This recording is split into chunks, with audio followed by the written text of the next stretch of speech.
Baik, Assalamualaikum warahmatullahi wabarakatuh. Waalaikumsalam warahmatullahi wabarakatuh. Waalaikumsalam warahmatullahi wabarakatuh. Alhamdulillah, salatu wassalamu ala rasulillah wa ala alihi wa sahbihi wa mawalah amma ba'du. Bapak Ibu yang sama-sama dimuliakan Allah Subhanahu wa Ta'ala, tidak terasa kita sudah masuk pertemuan yang ketujuh dari matrikulasi kita hari ini. Dan insya Allah sore ini akan presentasi kelompok 3 dengan submateri pokok bahasannya adalah fungsi perencanaan.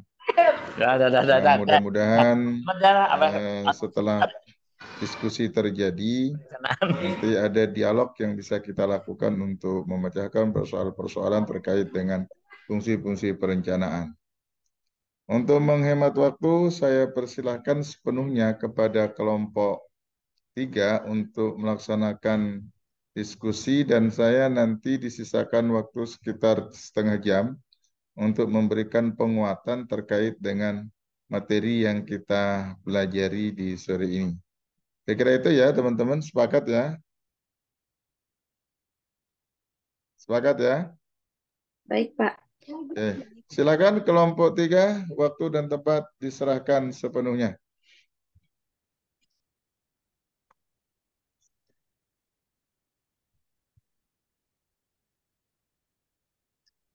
Silakan kelompok 3.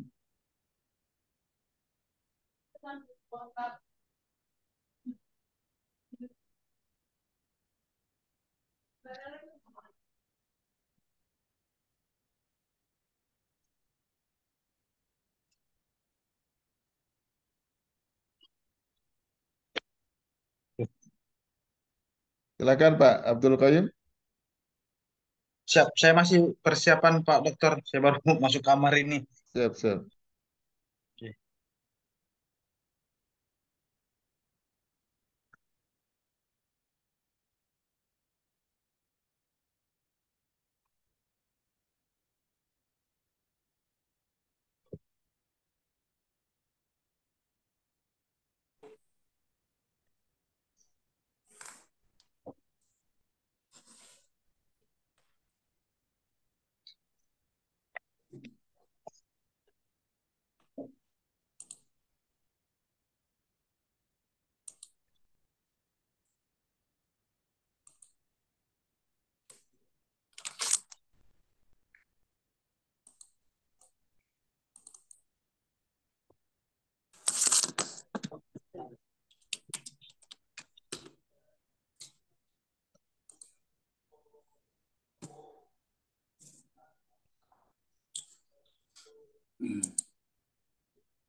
Ya, silakan di-share anunya, slide-nya Bapak Ibu.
Silakan Pak Rosihan.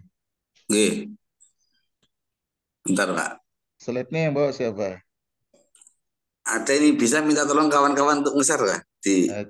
Halo Coba Pak Ifni, coba bisa minta dibantu. tolong nggak Pak Ifni? Ada sudah saya kirim di grup. Kok nggak jelas suaranya? Suara saya. Pak Arba'in? Ya, kedengaran ya? Iya, suaranya agak ini. Putus ya?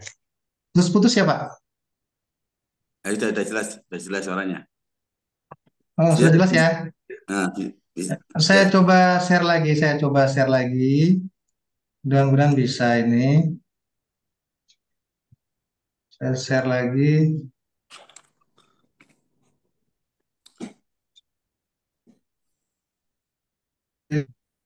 Nah, udah. Oke.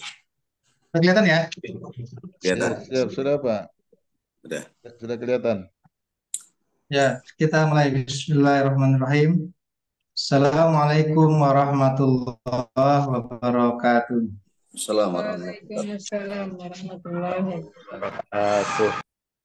Alhamdulillahirabbil alamin wassalatu wassalamu ala asrofil anbiya'i wal mursalin sayyidina wa maulana Muhammadin wa ala alihi wa sahbihi ajma'in. Rabbi shalli alaihi wa sallam. Yang kami hormati dosen pengampu dasar-dasar manajemen Bapak Dr. Husnul Wardan MPD.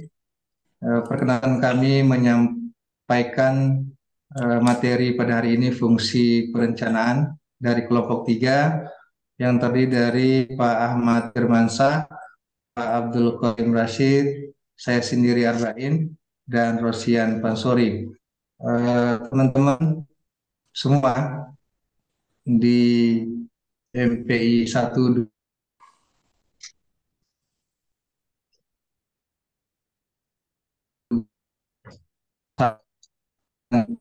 paparan dari kami.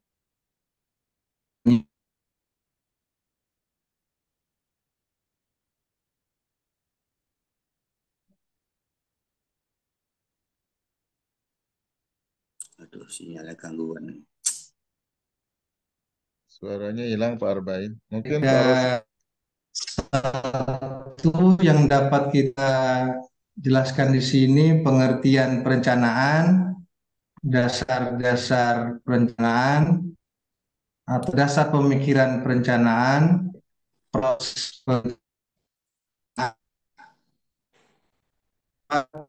statik dan operasional,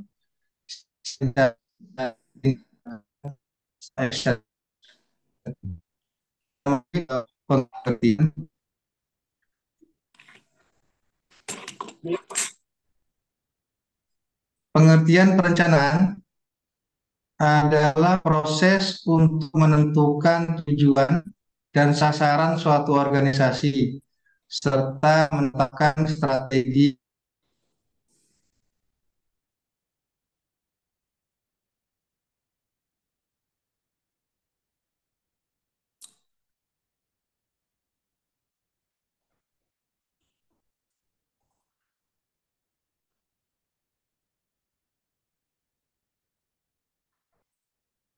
Gangguan jaringan kayak ini. Bisa diganti Pak Rosihan yang bagus suaranya? Ya, bisa Pak. Ya, salah. ya. Nih. Jaringannya mungkin Pak Arba'in. Mungkin saya ganti dulu Pak Arba'in ya. Ya bisa, nanti juga saya bisa bantu. Oh ya, Oke. Saya ganti terlebih dahulu Pak Arba'in karena memang Pak Arba'in sinyalnya lagi kurang bagus. Ya, Assalamualaikum warahmatullahi wabarakatuh. Bapak Ibu sekalian yang kami hormati, kami dari kelompok 4, yang pertama Pak Ahmad Firmansyah, yang kedua Pak Abdul Qadim, yang ketiga Pak Arba'in, dan kemudian saya sendiri Ini kami akan menyampaikan makalah kami tentang fungsi perencanaan. Di antaranya mencakup tentang pengertian perencanaan, kemudian kedua dasar pemikiran perencanaan dan proses perencanaan, yang keempat perencanaan strategis, taktik, dan operasional, dan yang kelima rencana tindakan atau action. Yang pertama kita akan mulai menjelaskan tentang pengertian perencanaan. Perencanaan adalah proses untuk menentukan tujuan dan sasaran suatu organisasi, serta menetapkan strategi dan taktik untuk mencapainya. Perencanaan dapat diartikan sebagai suatu proses pengambilan keputusan yang berdasarkan fakta mengenai kegiatan-kegiatan yang harus dilaksanakan demi tercapainya tujuan yang diharapkan atau yang dikehendaki. Kemudian yang kedua, perencanaan memiliki peran penting dalam organisasi, antara lain menentukan arah dan tujuan organisasi, membantu organisasi untuk mencapai tujuan dan sasarannya, mengkoordinasikan kegiatan organisasi, dan meningkatkan efisiensi dan efektivitas organisasi. Kemudian manajemen perencanaan menurut para ahli, pengertiannya yang pertama menurut Stoner, Freeman, dan Gilbert, bahwa perencanaan adalah proses menentukan tujuan dan sasaran serta mengembangkan rangkaian tindakan untuk mencapainya. Sedangkan menurut Buskensi atau Buchanan, perencanaan adalah proses yang sistematis untuk menentukan tujuan dan sasaran serta menetapkan strategi dan taktik untuk mencapainya.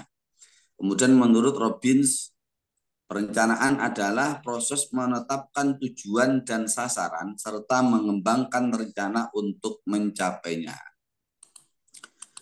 Kemudian menurut Baiju, perencanaan adalah memastikan terlebih dahulu apa yang harus dilakukan dan bagaimana melakukannya. Ini adalah salah satu tugas manajerial utama sebelum melakukan sesuatu. Manajer harus membentuk opini tentang cara mengerjakan pekerjaan tertentu. Oleh karena itu, perencanaan sangat berkorelasi dengan penemuan dan kreativitas. Namun, manajer pertama-tama harus menetapkan tujuan. Perencanaan adalah langkah penting yang diambil oleh manajer di semua tingkatan. Hal ini memerlukan pengambilan keputusan karena mencakup pilihan dan cara-cara kinerja alternatif. Dari beberapa pendapat di atas, manajemen perencanaan adalah proses untuk menentukan tujuan dan sasaran suatu organisasi, serta menetapkan strategi dan taktik untuk mencapainya. Perencanaan membantu organisasi untuk mencapai tujuan dan sasarannya dengan cara yang efektif dan efisien. Kemudian dasar pemikiran perencanaan. Dasar pemikiran perencanaan adalah landasan yang menjadi acuan dalam melakukan perencanaan. Dasar pemikiran perencanaan ini dapat dikelompokkan menjadi dua. Yang pertama, dasar pemikiran filosofis dan dasar pemikiran praktis. Nah, sedangkan dasar pemikiran filosofis adalah dasar pemikiran yang didasarkan pada nilai-nilai dan keyakinan tertentu. Dasar pemikiran filosofis perencanaan dapat dikelompokkan menjadi dua. Yang pertama adalah dasar pemikiran rasionalisme. Hal ini adalah dasar pemikiran rasional berpendapat bahwa perencanaan harus didasarkan pada logika dan rasionalitas. Perencanaan harus didasarkan pada data dan informasi yang akurat serta analisis yang cermat. Yang kedua, dasar pemikiran intuisi berpendapat bahwa perencanaan juga harus didasarkan pada intuisi dan pengalaman. Perencanaan tidak hanya harus didasarkan pada data dan informasi yang akurat, tetapi juga harus didasarkan pada pemikiran dan perasaan yang mendalam. Dasar pemikiran praktis. Dasar pemikiran praktis adalah dasar pemikiran yang didasarkan pada kebutuhan dan tuntutan praktis. Dasar pemikiran praktis perencanaan dapat dikelompokkan menjadi dua. Yang pertama adalah dasar pemikiran lingkungan. Nah, dasar pemikiran lingkungan berpendapat bahwa perencanaan harus disesuaikan dengan lingkungan organisasi. Lingkungan organisasi meliputi lingkungan internal dan lingkungan eksternal. Lingkungan internal meliputi faktor-faktor yang ada di dalam organisasi, seperti sumber daya, budaya, dan struktur organisasi.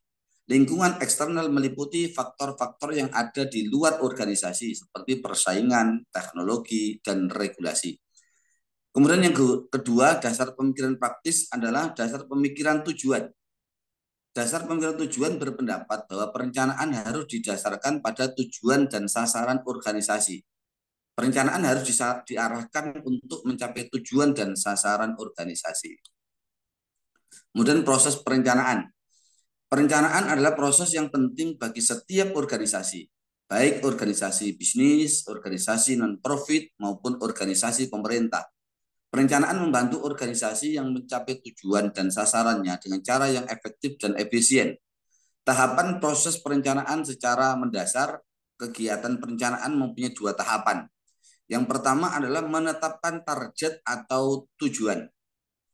Perencanaan dimulai dengan keputusan-keputusan tentang keinginan atau kebutuhan organisasi atau kelompok kerja. Tanpa rumusan target atau tujuan yang jelas, organisasi akan menggunakan sumber daya secara tidak efektif. Kemudian, yang kedua, merumuskan keadaan saat ini. Jadi proses yang kedua adalah merumuskan keadaan saat ini. Pemahaman yang akan posisi atau keadaan organisasi sekarang ini daripada tujuan yang hendak dicapai atau sumber daya yang tersedia untuk pencapaian tujuan merupakan hal yang sangat penting. Karena tujuan dan rencana menyangkut waktu yang akan datang. Hanya setelah keadaan organisasi saat ini dianalisa, rencana dapat dirumuskan untuk menggambarkan rencana kegiatan lebih lanjut. Tahap kedua ini memerlukan informasi terutama keuangan dan data statistik yang didapat melalui komunikasi dalam organisasi. Yang kedua, mengidentifikasi segala kemudahan dan hambatan. Segala kekuatan dan kelemahan serta kemudahan dan hambatan perlu diidentifikasikan untuk mengukur kemampuan organisasi dalam mencapai tujuan. Oleh karena itu, perlu diketahui faktor-faktor lingkungan intern dan ekstern yang dapat membantu organisasi mencapai tujuannya atau yang mungkin menimbulkan masalah. Walaupun sulit dilakukan, antisipasi keadaan, masalah, dan kesempatan serta ancaman yang mungkin terjadi di waktu mendatang adalah bagian esensi dari proses perencanaan. Kemudian, mengembangkan rencana atau serangkaian kegiatan untuk pencapaian tujuan. Tahap terakhir dalam proses perencanaan meliputi pengembangan berbagai alternatif kegiatan untuk pencapaian tujuan, penilaian alternatif-alternatif tersebut, dan pemilihan alternatif terbaik paling memuaskan di antara berbagai alternatif yang ada. Kemudian perencanaan strategi, taktis, dan operasional. Berdasarkan tujuan organisasi, perencanaan dapat dikelompokkan ke dalam 3 jenis perencanaan, yaitu perencanaan strategis, kemudian perencanaan taktis, dan perencanaan operasional. Nah, kemudian selanjutnya kita akan menjelaskan perencanaan strategis seperti apa. Bahwa perencanaan strategis merupakan rencana jangka panjang, lebih dari 5 tahun, untuk mencapai tujuan strategis. Fokus perencanaan ini adalah organisasi secara keseluruhan. Rencana strategi dapat dilihat sebagai rencana secara umum yang menggambarkan alokasi sumber daya, prioritas, dan langkah yang diperlukan untuk mencapai tujuan strategis. Tujuan strategis biasanya ditetapkan oleh manajemen puncak. Kemudian ada istilah perencanaan taktis. Apa perencanaan taktis itu? Bahwa perencanaan taktis ditujukan untuk mencapai tujuan taktis, yaitu untuk melaksanakan bagian tertentu dari rencana strategis. Rencana ini mempunyai jangka waktu yang lebih pendek, 1-5 tahun dibandingkan dengan rencana strategis. Perencanaan taktis biasanya dibuat oleh manajemen puncak dan manajemen menengah. Tujuan taktis biasanya diturunkan dari tujuan strategis. Sebagai contoh, suatu perusahaan mempunyai rencana strategis menstabilkan suplai bahan baku. Rencana taktis kemudian dikembangkan melalui pembelian bahan baku dari perusahaan pensuplai bahan baku. Sedangkan perencanaan operasional. Perencanaan operasional diturunkan dari perencanaan taktis mempunyai fokus yang lebih sempit, jangka waktu yang lebih pendek, kurang dari 1 tahun, dan melibatkan manajemen tingkat bawah dan ada 3 jenis rencana operasional.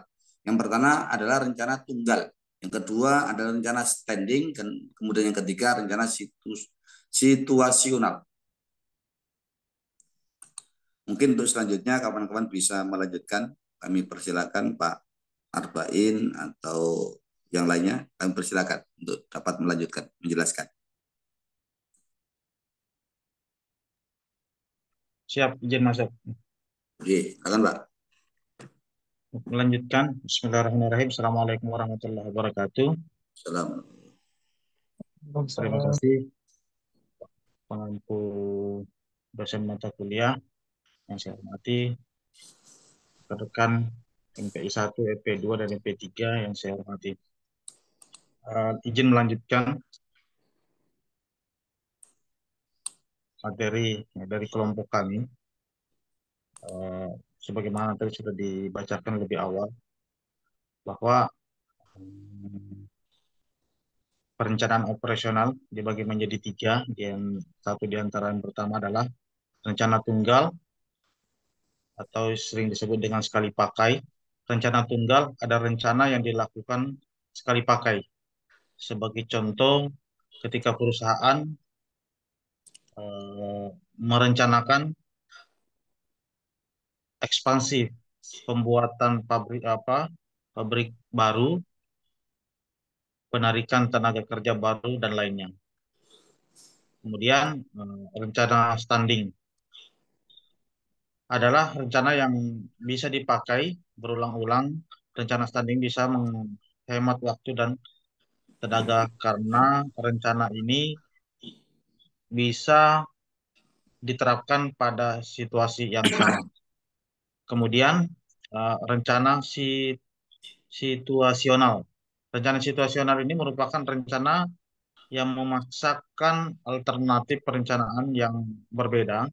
Dapat dikatakan perencanaan situasional ini adalah perencanaan cadangan, yang apabila rencana A tidak dapat berhasil karena adanya sebab-sebab tertentu, maka rencana B dapat dilaksanakan, atau dia dapat berubah-ubah sesuai dengan situasi dan kondisi. Yang sering bisa disebut dengan dalam proses perencanaan itu adalah ada plan A dan plan B, tergantung dari kendala-kendala yang dihadapi. Ketika plan A-nya misalnya tidak dapat digunakan, maka dilakukan plan B, atau ada kendala-kendala di plan A, maka dilanjutkan dengan plan B.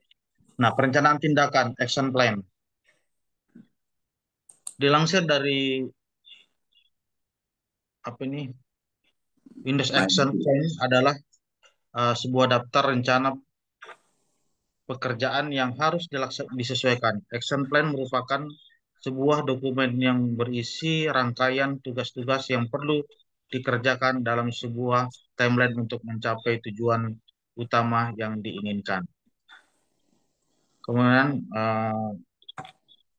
melansir kriteria, Action Plan adalah sebuah dokumen yang menjabarkan tugas-tugas yang perlu diselesaikan untuk meraih tujuan tertentu. Dokumen ini dapat memecah proses meraih tujuan tersebut menjadi tugas-tugas nantinya yang dapat ditindaklanjuti berdasarkan timeline tertentu. Action plan yang baik juga akan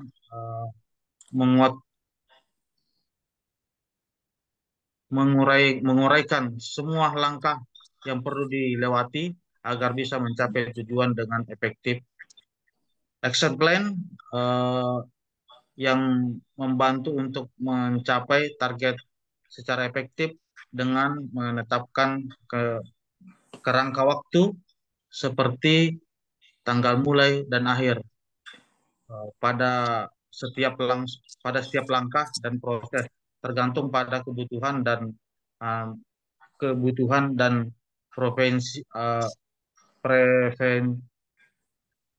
preferensi pengguna. Dokumen ini juga bisa digunakan pada situasi profesional yang lebih besar. Sebagai contoh adalah dunia project management. Action plan dapat membantu pengguna untuk memantau jalannya produksi produk. Ia juga bisa memanfaatkan untuk sebagai alat untuk menentukan dan memantau karyawan yang harus bertanggung jawab dalam setiap tugas. Hasilnya, produk bisa terhindar dari keterlambatan atau kesalahan yang dapat yang menyebabkan kerugian. Manfaat action plan. 1. Sebagai panduan bekerja. Melalui dokumen perencanaan, Anda mengetahui tugas apa saja yang harus diselesaikan. Hal ini membuat Anda tidak perlu lagi kebingungan mengerjakan yang mana dahulu. Anda juga lebih mudah breakdown lagi apa yang dibutuhkan sehingga pekerjaan akan diselesaikan dengan detail. Manfaat action plan yang kedua adalah memberikan motivasi. Action plan juga bisa membuat Anda lebih termotivasi dalam menyelesaikan pekerjaan. Pasalnya, tugas Anda menjadi lebih terukur. Anda juga bisa melihat sisa pekerjaan yang harus diselesaikan. Hal ini akan menimbulkan rasa puas tersendiri bagi Anda yang apabila telah berhasil menyelesaikan tugas sesuai dengan target yang ditentukan. Manfaat yang ketiga adalah mengetahui struktur pekerjaan dengan jelas. Action plan membantu Anda untuk mengetahui langkah-langkah detail tugas yang perlu Anda kerjakan. Mungkin Anda pernah kebingungan saat beralih ke tugas selanjutnya. Hal ini tidak berlaku bagi saat Anda memiliki dokumen perencanaan.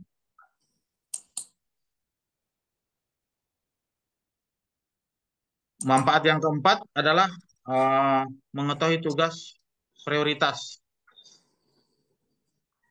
Meski sama-sama penting untuk diselesaikan, namun terkadang ada beberapa tugas yang harus dikerjakan terlebih dahulu. Dokumen perencanaan memudahkan Anda untuk mengatur prioritas tugas yang perlu diselesaikan terlebih dahulu. Jadi Anda tidak perlu khawatir ketinggalan apapun. Yang kelima, manfaatnya adalah timeline. Setiap tugas biasanya diberikan batasan waktu untuk menyelesaikan dengan adanya dokumen perencanaan. Sesuai dengan informasi tersebut, tercatat dengan rapi. Hal ini tidak akan membuat Anda kebingungan karena harus mengerjakan beberapa tugas sekaligus. Mungkin bisa dilanjutkan yang lain, Bapak Ibu. Mohon maaf, sekarang saya harus pakai HP, tidak bawa laptop, sedang di luar kota. Mungkin Pak Arba'in, monitor Pak Arba'in.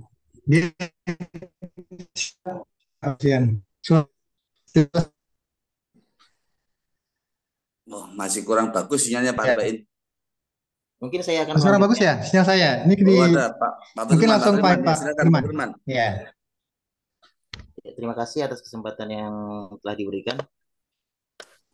Adapun langkah-langkah untuk membuat action plan, yang pertama kita tentukan tujuan yang ingin dicapai dengan metode SMART. S-M-E-R-T. S yang pertama spesifik, yaitu tujuan terdefinisi secara spesifik dan jelas. Yang kedua, measurable atau terukur. Pastikan ada indikator untuk mengukur perkembangan pekerjaan. Yang ketiga, attainable. Pastikan bahwa tujuan yang ingin dicapai realistis dan dapat diraih dengan sumber daya, tim, waktu, uang, dan pengalaman yang ada. Selanjutnya, relevan. Buat tujuan yang ingin kita capai agar tetap relevan dengan kemampuan serta kebutuhan. Dan T yang terakhir, time based. berikan tenggat waktu untuk masing-masing tugas yang dikerjakan.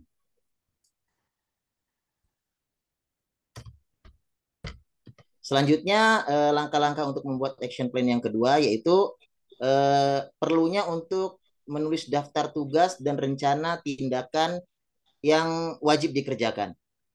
Langkah kedua yang perlu kita lakukan saat membuat action plan ini adalah menulis daftar tugas dan tindakan yang harus dikerjakan. Sebaiknya kita perlu mencantumkan semua tugas yang dilakukan, termasuk dengan tanggal jatuh tempo dan tim yang bekerja pada tugas tersebut.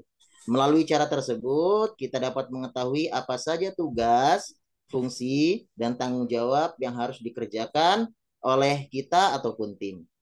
Dalam melakukan langkah ini, pastikan bahwa setiap tugas yang kita tulis dapat dijabarkan dengan jelas dan dapat dicapai dengan sumber daya yang ada. Selanjutnya, langkah-langkah untuk membuat action plan yang ketiga adalah buat timeline kerja, deadline, dan prioritas kerja. Jadi untuk membuat target selanjutnya, langkah ketiga yang perlu kita lakukan adalah membuat timeline kerja. Begitu juga deadline dan juga prioritas kerja. Setelah kita menyusun tugas dan tanggung jawab yang perlu dilakukan, langkah ini merupakan langkah untuk menyempurnakan tugas tersebut. Langkah ini bisa dilakukan dengan mengatur ulang tugas yang perlu dikerjakan sesuai dengan kerangka waktu yang ada. Hal ini penting agar kita dapat mengetahui progres dan menjalankannya secara konsisten. Saat melakukan langkah ini, kita perlu konsultasi terlebih dahulu dengan anggota tim terkait, karena hal ini penting untuk menyesuaikan waktu dan kapasitas sebelum menentukan deadline yang telah kita susun tersebut. Kemudian langkah-langkah untuk membuat action plan yang keempat adalah kita menentukan sumber daya yang dibutuhkan. Jika sudah menentukan timeline, kemudian juga kita sudah menentukan deadline, maka langkah selanjutnya adalah menentukan dan memastikan sumber daya yang dibutuhkan. Jadi semakin besar proyek yang dijalankan, tentu juga membutuhkan sumber daya yang lebih besar. Jadi pastikan sumber daya yang dibutuhkan dengan menentukan kemampuan yang ada di dalam tim terlebih dahulu. Setelah itu, selanjutnya tentu anggaran dan sumber daya lainnya yang dibutuhkan bisa selanjutnya untuk ditentukan. Dengan begini, sebuah proses proyek manajemen dapat berjalan dengan baik. Kenapa? Karena tugas dan sumber daya sudah dipastikan semuanya sebelum proyek dilaksanakan. Langkah-langkah untuk membuat action plan yang kelima adalah terjemahkan action plan melalui visualisasi dan dokumen. Jadi langkah selanjutnya adalah dengan menciptakan visualisasi dari action plan yang sudah dibuat. Jadi setelah dibuat action plan tadi, kemudian ciptakan sebuah visualisasi. Hal ini perlu karena jika kita ingin semua orang yang berada dalam tim kita dapat paham apa yang perlu dilakukan. Dengan mengadakan atau menciptakan visualisasi, kita berharap tim-tim paham tentang tugasnya masing-masing, tim yang kita bentuk paham tentang apa yang akan kita laksanakan, apa yang ingin kita capai dari proyek yang akan kita lakukan ini. Kemudian komunikasikan dengan jelas apa saja pekerjaan yang harus dikerjakan, tenggat waktunya, kemudian tim yang terlibat, serta ketersediaan sumber daya. Jadi tidak hanya itu, kita juga harus memastikan bahwa dokumen action plan dapat diakses dengan mudah oleh semua anggota tim. Sehingga tujuan kita dalam sebuah proyek tadi yang ingin kita capai akan dapat terrealisasi dengan baik. Adapun contoh action plan dalam lembaga pendidikan, contoh misalnya dalam sebuah yayasan, terciptanya tujuannya dari action plan ini adalah terciptanya yayasan pendidikan yang kompetitif. Nah, apa yang harus dilakukan? Tadi kita sudah mengetahui ada metode SMART, S-M-E-R-T. Jadi yang pertama tentu merekrut sumber daya manusia yang kompeten. Yang kedua, melakukan bimbingan teknis kepada anggota yayasan sesuai topoksi. Merekrut SDM yang berkompeten ini deadline-nya kita tentukan, misalnya selama 3 bulan ke depan. Kemudian kita buat lagi melakukan bimbingan teknis kepada anggota yayasan sesuai topoksi, kita tentukan deadline-nya 1 minggu. Kemudian yang ketiga, pembagian topoksi kepada pengurus yang profesional, kita tentukan deadline-nya 2 hari. Kita buat lagi peningkatan sarana dan prasarana kantor, perangkat IT misalnya, kemudian mobiler dan lain sebagainya. Itu kita tentukan dalam jangka waktu 2 tahun.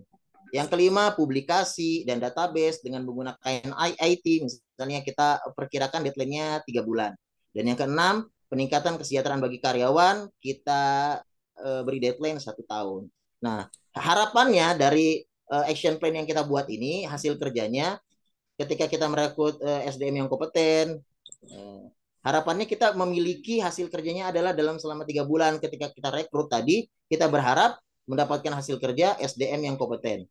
Kemudian hasil kerja yang kedua, SDM yang menguasai topoksi, ya, karena kita melakukan bimbingan teknis tadi kepada anggota yayasan sesuai topoksi. Dan dalam 1 minggu kita lakukan itu, harapannya nanti SDM-nya dapat menguasai tupoksi tugas yang telah ditetapkan sesuai dengan job desk mereka masing-masing. Yang ketiga, kemudian pembagian tupoksi kepada pengurus yang profesional. Hasil kerjanya diharapkan yang selama 2 hari tadi terselesaikannya pembagian kerja. Kemudian untuk yang peningkatan sarana prasarana yang dibuat deadline selama 2 tahun, harapannya hasil kerjanya terpenuhi semua sarana dan prasarana. Jadi punya deadline dalam waktu 2 tahun, targetnya sarana dan prasarana yang ada di yayasan tersebut, baik itu kantor, perangkat IT, mobiler, dan kelas, dan sebagainya, itu dapat terlaksana semuanya atau terpenuhi semuanya selama 2 tahun. Itu target hasil kerjanya. Kemudian yang kelima, hasil kerja yang diharapkan ketika melaksanakan publikasi dan database dengan menggunakan IT selama 3 bulan. Jadi harapannya dapat terlaksana dan terciptanya database IT sehingga bisa diakses baik itu dari yayasan sendiri maupun dari anggota-anggota lain ataupun dari masyarakat atau peserta didik yang terlibat. Kemudian yang keenam, peningkatan kesejahteraan bagi karyawan, harapannya deadline-nya 1 tahun, hasil kerjanya yang diharapkan adalah kesejahteraan pegawai tentunya. Ya, terima kasih. Ya, mungkin terima kasih. Oke. Demikian pemaparan dari kelompok 3 berkaitan sama fungsi perencanaan. Jadi kita tahu semua setelah kita mendengarkan penjelasan dari kelompok 3 bahwa fungsi perencanaan merupakan hal yang sangat vital dalam sebuah organisasi. Tanpa sebuah perencanaan maka arah daripada suatu lembaga atau yayasan itu tidak terarahkan, ya, tanpa arah. Ini betapa pentingnya fungsi perencanaan dalam satu lembaga atau organisasi ataupun pendidikan-pendidikan yang lainnya. Nah, oleh karenanya untuk selanjutnya kami serahkan kepada audien untuk kemudian bertanya ataupun sharing terhadap fungsi perencanaan dalam makalah kita sore hari ini. Nah, oleh karenanya kami beri kesempatan kepada Bapak-Ibu sekalian, manakala ada hal yang perlu ditanyakan berkaitan sama makalah kami, ataupun juga boleh sharing-sharing pengalaman ya, berkaitan sama implementasi fungsi perencanaan yang Bapak Ibu lakukan di suatu lembaga. Mungkin langsung saja kami berikan kesempatan pada Bapak Ibu sekalian, silakan 1-2 orang penanya terlebih dahulu. Nanti kita Vol Api, silakan Pak Ibu. Siapa?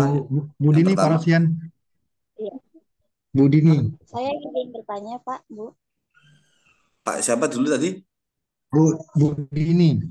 Bu Dini, silakan. Bu Dini, silakan Bu Dini. Ini mohon maaf nih juga pakai HP kita ini. Silakan Bu Dini. Baik, terima kasih. Saya Dini Sini Aulia dari MPI 1. Di sini saya izin bertanya, kan ada macam-macam rencana operasional, yaitu ada rencana tunggal, standing, dan juga situasional. Nah, di rencana standing ini rencana yang bisa berulang. Apakah bisa diberikan contohnya? Mungkin bisa dikaitkan dengan manajemen atau lembaga pendidikan Islam. Terima kasih. Oke. Yang kedua mungkin barangkali Bapak Ibu sekalian, nanti sekalian dijawab.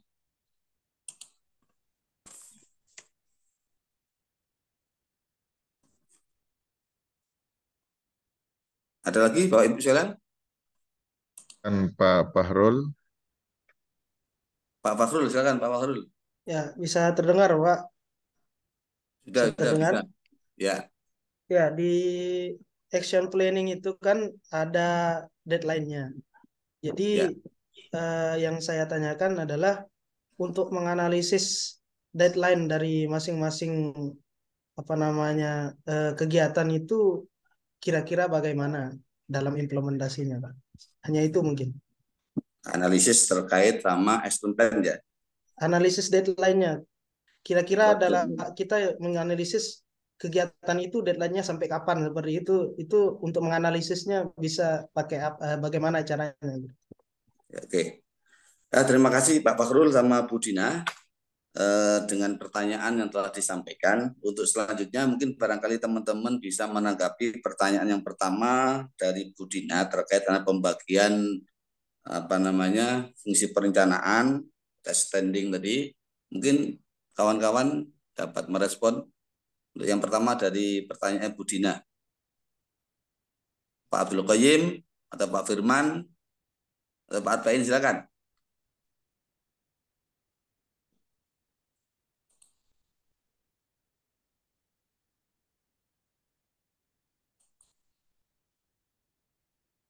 Pak Arba'in, Pak Abdul Qayyim.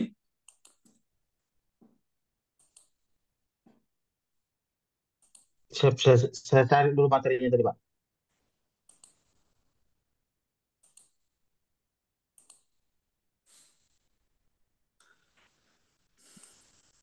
Terkait sama 3 jenis rencana operasional tadi ya.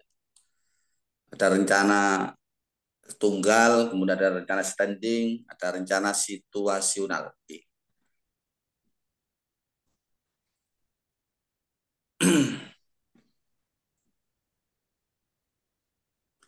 Yang ditanyakan tadi terkait masalah yang situasional tadi, Pak ya? Ya, sama standing, Pak. Ya. Ya, mungkin sebelum teman-teman memberikan respon, barangkali saya akan memberikan respon terlebih dahulu berkaitan sama pertanyaannya Bu Dina terkait sama rencana standing dan rencana situasional.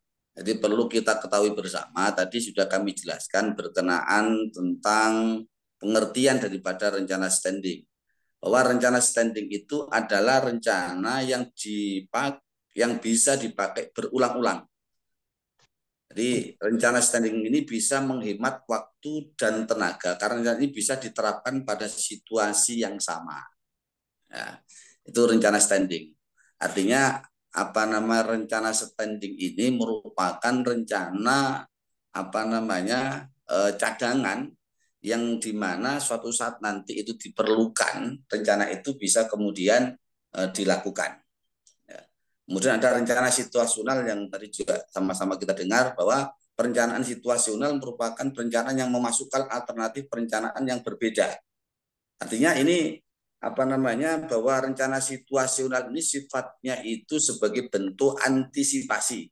Kalau terjadi dalam suatu planning itu tidak terrealisasi dengan baik. Maka oleh karenanya rencana situasional ini ya bersifat kondisional sehingga yang terjadi dalam suatu perusahaan, yang terjadi dalam suatu lembaga pendidikan, kita kan tidak bisa kemudian memprediksi apa dalam perkembangannya itu seperti apa, itu kan tidak bisa kita prediksi. Makanya ada rencana yang sifatnya situasional, kondisional. Itu pemahaman kami berkaitan sama rencana standing dan rencana situasional tersebut. Ya, misalkan dalam suatu organisasi seperti yayasan misalkan kan pasti ada pasang surutnya, ada problem-problem di dalam perjalanan menghadapi atau menjalankan sebuah lembaga. Pasti ada rintangan atau hambatan yang sebelumnya belum ada prediksi apa yang terjadi.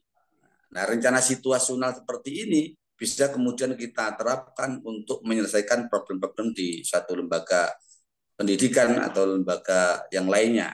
Ya.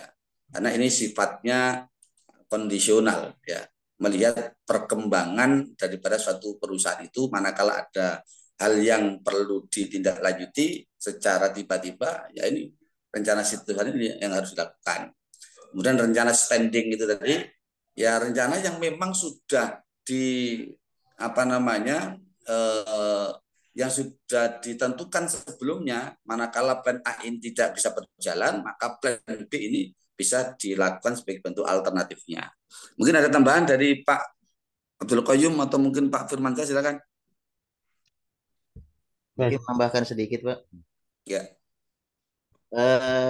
Terkait dari pertanyaan Ibu Dini tadi tentang rencana tunggal sekali pakai, kemudian juga rencana standing tadi yang dikaitkan dengan pendidikan.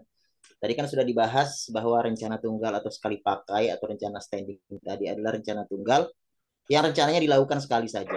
Sebagai contoh, ketika perusahaan merencanakan ekspansi atau pembuatan pabrik baru. Mungkin kalau misalnya kita di dunia pendidikan, rencana tunggal ini bisa kita terapkan ketika kita ingin merencanakan misalnya sebuah kelas atau sebuah rombel.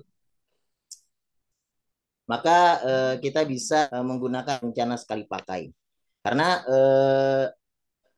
ketika kita membangun sebuah misalnya atau sebuah aula, tidak mungkin nanti kita akan menggunakan membuat aula lagi dengan rencana ini.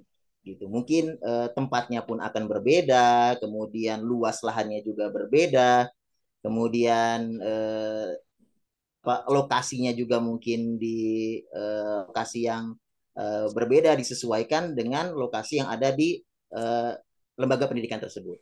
Sebagai yang tadi sudah dicontohkan, pembuatan pabrik baru, penarikan tenaga kerja baru gitu. Jadi itu rencana yang dipersiapkan untuk sekali pakai. Jadi kalau misalnya kita terapkan di dunia pendidikan, bisa saja ketika kita ingin merencanakan sebuah pembuatan rombel atau pembuatan bangunan baru atau pembuatan laboratorium di sebuah lembaga pendidikan tersebut, ataupun mungkin kita punya rencana karena ada satu tenaga pendidik yang mungkin mengundurkan diri dan kita memerlukan tenaga pendidik dengan kualifikasi tertentu. Misalnya saat ini kita hanya kekurangan tenaga pendidik untuk jurusan kimia atau untuk jurusan fisika dengan beberapa kriteria, maka kita buat rencana tadi dengan metode SMART tadi yang sudah disampaikan untuk menentukan semuanya sehingga bisa berjalan dengan lancar. Adapun rencana standing, tadi juga sudah dibahas bahwa rencana standing adalah rencana yang bisa dipakai berulang-ulang. Rencana standing ini bisa menghemat waktu karena rencana ini bisa diterapkan pada situasi yang sama. Mungkin kita bisa membuat sebuah rencana untuk menciptakan misalnya kondisi di suatu madrasah atau suatu lembaga pendidikan agar siswa tersebut tertib. Misalnya kita buat suatu aturan sekolah, kita rencanakan bagaimana agar siswa tersebut bisa disiplin, bisa tertib, dan sekolah bisa menerapkan itu kepada semua siswa, maka perlu diberikan rencana. Dan rencana ini bisa kita terapkan berulang-ulang. Misalnya setiap pagi kita buat bahwa setiap guru untuk datang sebelum siswa datang, atau siswa datang pukul 7.00 dan pulang nanti pukul berapa, semua diatur. Dan rencana yang kita buat ini atau rencana standing ini bisa kita lakukan atau bisa kita terapkan berulang-ulang demi terlaksananya pendidikan yang optimal di lembaga pendidikan tersebut. Mungkin itu yang bisa saya tambahkan. Terima kasih. Saya kembalikan ke Bapak Rosihan. Oke, ada yang lain untuk menambahkan barangkali Pak Arbain ataupun Pak Qayyum barangkali berkaitan sama pertanyaan Budinya sebelum kita melanjut ke pertanyaannya Pak Fakhrul. Baik Pak, kan mungkin saya bisa menambahkan. Ya, silakan Pak. Oh Pak Qayyum, silakan. Silakan duluan Pak. Silakan Pak Arbain. Baik, yang ingin kami tanggapi dari pernyataan Ibu Dini itu tadi, kalau teman-teman sudah menyampaikan pencerahan-pencerahannya, Mungkin saya mau mempertegas di pertanyaan Ibu Dini tadi tentang rencana standing yang berulang-ulang yang dikaitkan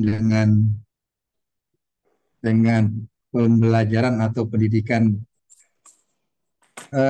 Tadi sudah disinggung banyak rencana standing yang dilakukan, diplanningkan secara berulang-ulang.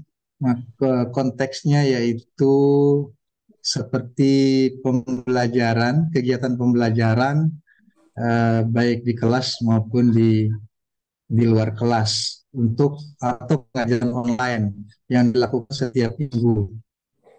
Di kegiatan yang rencana tiap minggu itu diulang untuk di planning sebaik mungkin agar tujuan pembelajaran itu bisa efektif dan efisien. Seperti itu, Bu Dini, jawaban kami. Silakan Pak Qayyim. Ada tambahan Pak Abdul Qayyim, silakan. Ada tambahan.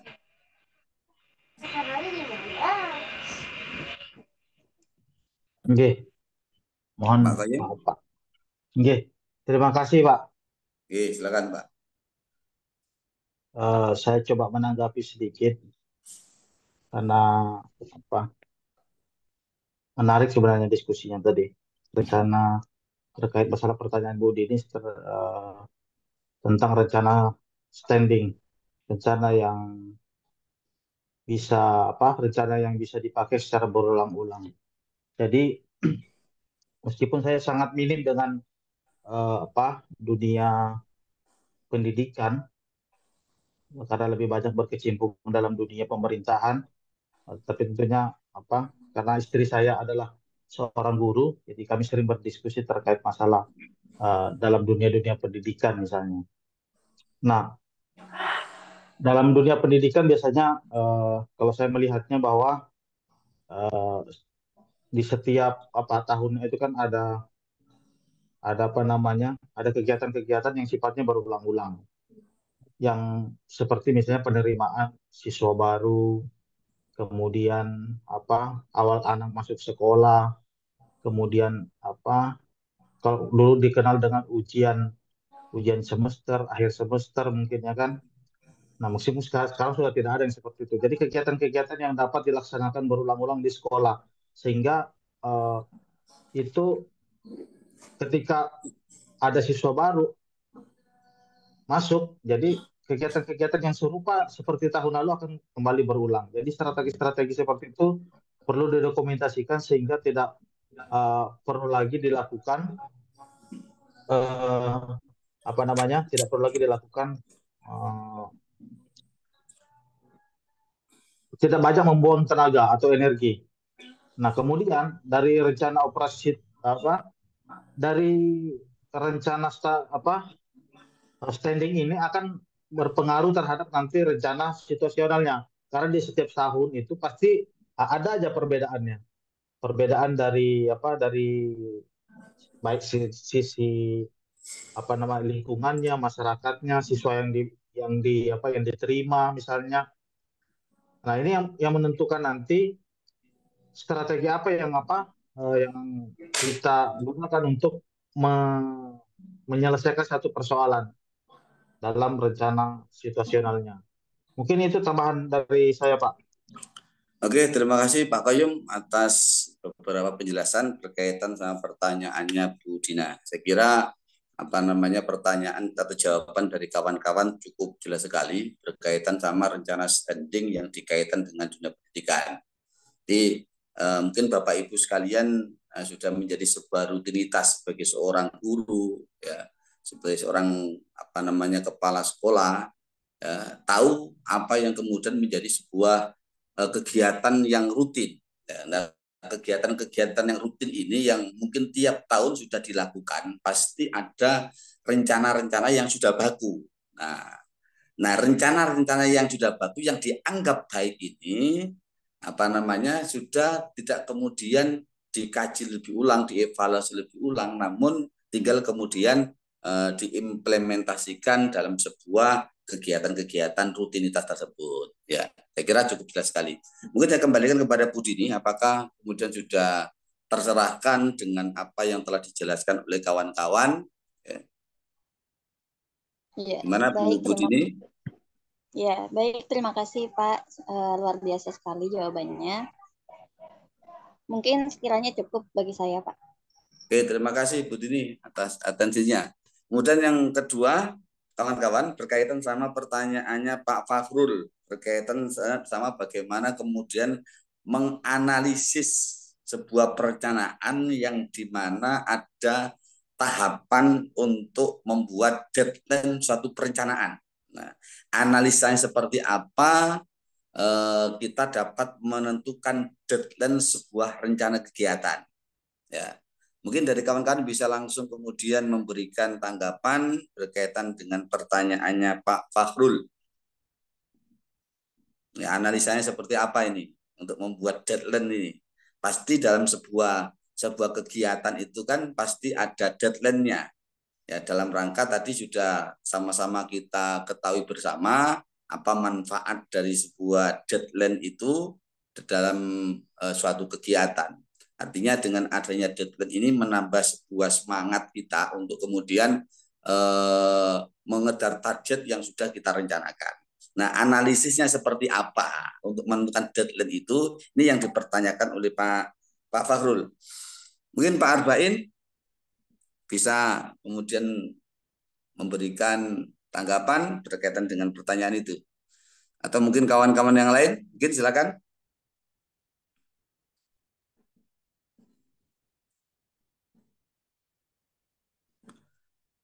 Pak Firman, Pak Fakhrul, Pak Arba'in. Oke. Nah, mungkin sebelum ya Pak, silakan. Mohon izin untuk sedikit menanggapi tentang pertanyaan Bapak Ahmad Fakhrul Islam terkait tadi bagaimana kita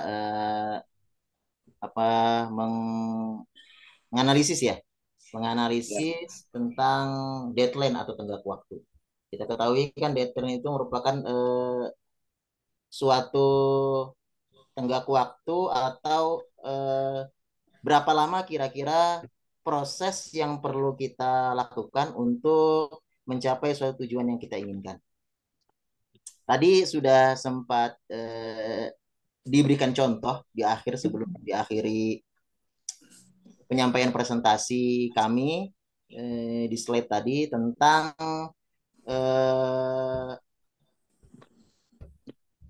contoh action plan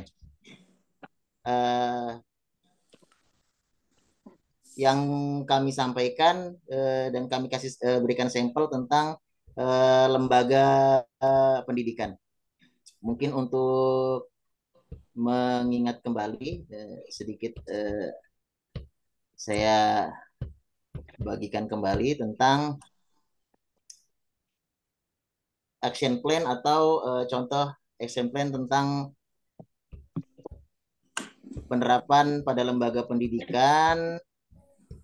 Nah, di sini kita bisa lihat untuk menganalisis deadline atau tenggat waktu yang kita butuhkan untuk mencapai hasil kerja yang kita inginkan, tentu kita akan melihat seurgensi apa atau penting dan kira-kira mampu kita menyelesaikan tenggat waktu itu berapa lama. Tentu kita bisa melakukan rapat dengan tim kita, misalnya dalam sebuah lembaga kita mengadakan musyawarah dengan yayasan, kemudian dengan komite dan pihak-pihak terkait yang ada di lembaga tersebut. Di sini kan sudah diberikan contoh misalnya untuk yang nomor 4 untuk peningkatan sarana dan prasarana. Misalnya kita ingin membuat sarana prasarana di suatu lembaga tersebut. Di situ kita bisa bermusyawarah untuk menentukan itu kira-kira berapa lama. Tentu kita perlu memperkirakan untuk menganalisis deadline itu kita perlu memperkirakan pertama sumber daya manusianya, kemudian juga kita perlu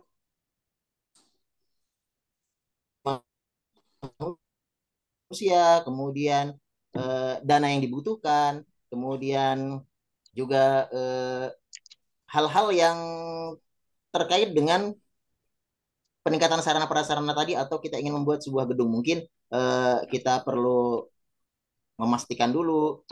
Contoh pengalaman di yayasan kami, saya pernah mengajar sebelum saya pindah ke Kabupaten Pasir. Di situ ketika kami ingin membuat sebuah rencana untuk membangun sebuah gedung, maka kami adakan musyawarah dengan yayasan. Kami pastikan dulu kira-kira bisa nggak kita ini membuat proposal untuk meminta bantuan ke pemerintah. Ternyata setelah kami musyawarahkan, ternyata tanah kami statusnya yayasan tersebut masih berbentuk legal. Otomatis ketika ada bantuan pemerintah masuk, maka memiliki persyaratan, yaitu harus membuat sertifikat.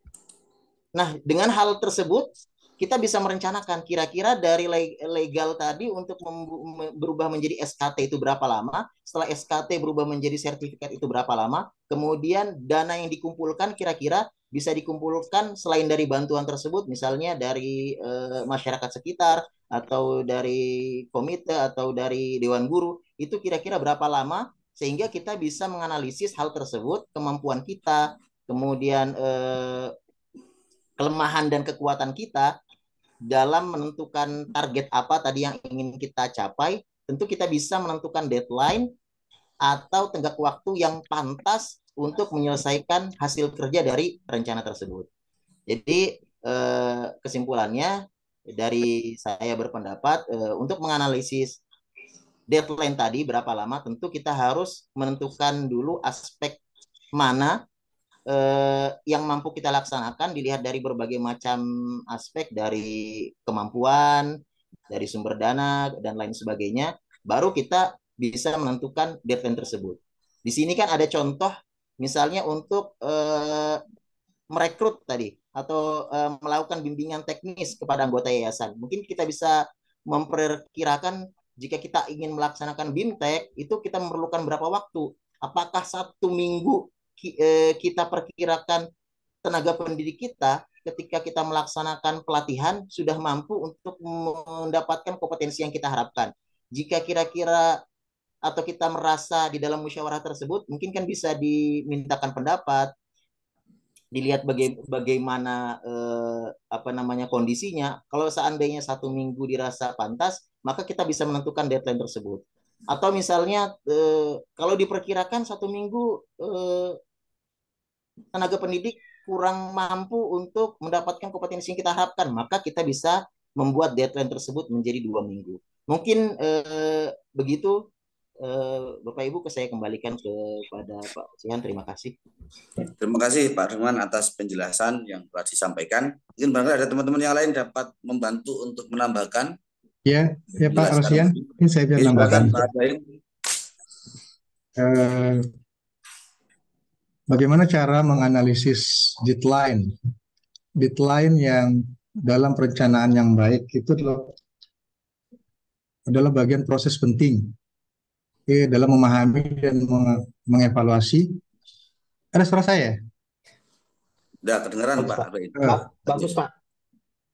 Mengevaluasi tenggat waktu dan batas waktu, dan analisis deadline ini sangat penting untuk mengurangi resiko-resiko dari keterlambatan deadline tadi, sudah disampaikan oleh Pak Firman dan teman-teman. Tentu kita harus melihat dari berbagai faktor pendukung agar resiko-resiko yang akan terjadi, keterlambatan dengan waktu yang kita akan rencanakan dari awal itu tidak terlambat. Ya, tentu kita harus mengetahui poin-poin atau komponen yang membuat risiko itu terjadi keterlambatan. Nah, di sini mungkin kami contohkan di masalah penentuan urutan tugas. Urutan tugas itu, susunan urutan tugas-tugas sesuai dengan prioritas sudah direncanakan sesuai target. Perlu dievaluasi kembali dan dipikirkan kembali bagaimana tugas-tugas yang efektif agar tenggang waktu yang sudah ditentukan itu, deadline itu, bisa berjalan baik dan efektif. Waktu juga sangat penting untuk di rethinking, dipikirkan, dievaluasi kembali. Apakah waktu yang kita tentukan itu sudah sesuai dengan target yang kita tentukan? Ada lagi risiko-risiko tentang rencana darurat untuk tenggang waktu yang akan terjadi. Ya, perlu kita pikirkan dari hal-hal itu agar risiko-risiko keterlambatannya jadi sehingga deadline yang kita rencanakan dari awal sampai akhir berjalan dengan baik. Ya, itu mungkin Pak dari kami. Terima kasih. Terima kasih Pak Arba'in atas pencerahannya, penjelasannya berkaitan dengan pertanyaannya Pak Fakhrul berkaitan sama cara menganalisa sebuah dan sebuah kegiatan. Mungkin ada yang lain yang ingin menambahkan barangkali dari kawan-kawan kelompok 3? Pak Qayyum barangkali? Baik. Atau sudah cukup? Siap, makasih Pak. Ya, silakan Pak Qayyum. Baik, analisis waktu dalam action plan.